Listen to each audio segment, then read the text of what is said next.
All right, let's talk about something that honestly affects every single part of our lives: emotional maturity. But what does that even look like day to day?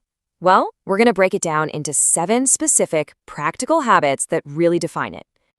So let's just ask it straight up. What does it really mean to be emotionally mature? I mean, is it just about not losing your cool or, hitting a certain birthday? Nah, it's not quite that simple. It's actually an active, intentional skill set that any of us can build. Right, so first things first, let's get this clear. Emotional maturity isn't something you just have or you don't. It's not a fixed personality trait. Think of it more like a set of tools or skills that you can learn and get better at with practice. At its heart, this is what we're talking about. It's that ability to feel all your emotions, yep, even the messy ones like anger and frustration, but to handle them in a way that's productive, not destructive. It's really about being in the driver's seat of your own emotional state, especially when life throws you a curveball. Okay, so how do we actually see this skill in action? In ourselves, in other people, and maybe more importantly, how do we start building it for ourselves? We're going to look at 7 key habits that are like these big, bright signposts on the path to emotional maturity. So where does this whole journey begin?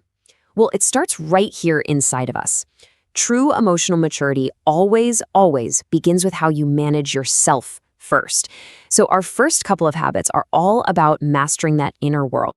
Okay, habit number 1, and it's a big one: controlling anger. Now, this doesn't mean you pretend you're not angry. Anger is a totally valid feeling. This is about creating a little bit of space between that feeling and what you do next. Instead of that impulsive, knee-jerk reaction, you choose a thoughtful response.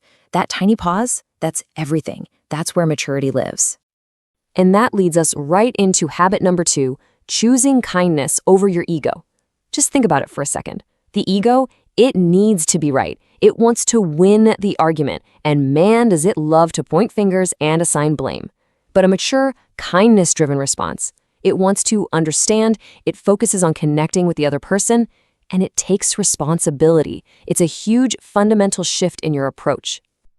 Now, what's really cool is that once you start getting a handle on your inner world, it just naturally starts changing how you show up for other people. So let's dive into the next 4 habits, which are all about how maturity looks in our relationships.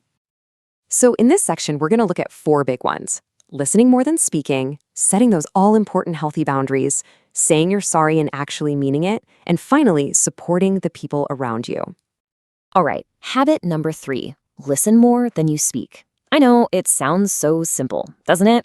But really think about it. Most of us, we're just listening while waiting for our turn to talk.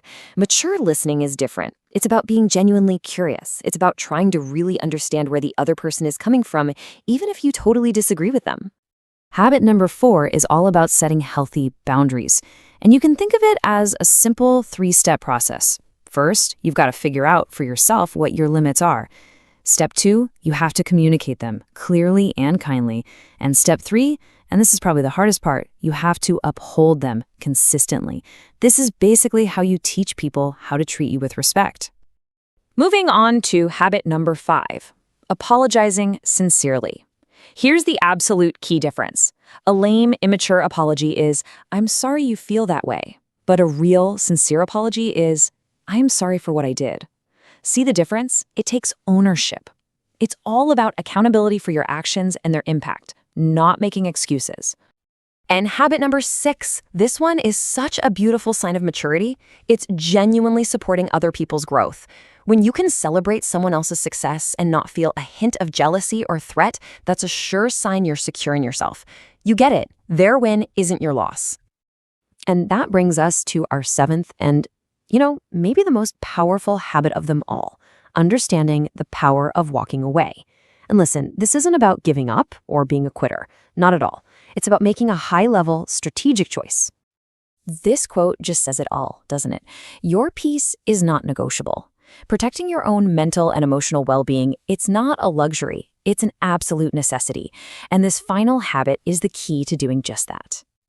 So here it is, habit number 7, walking away from chaos. It's the wisdom to recognize that not every argument needs your opinion, that not every battle is actually worth fighting.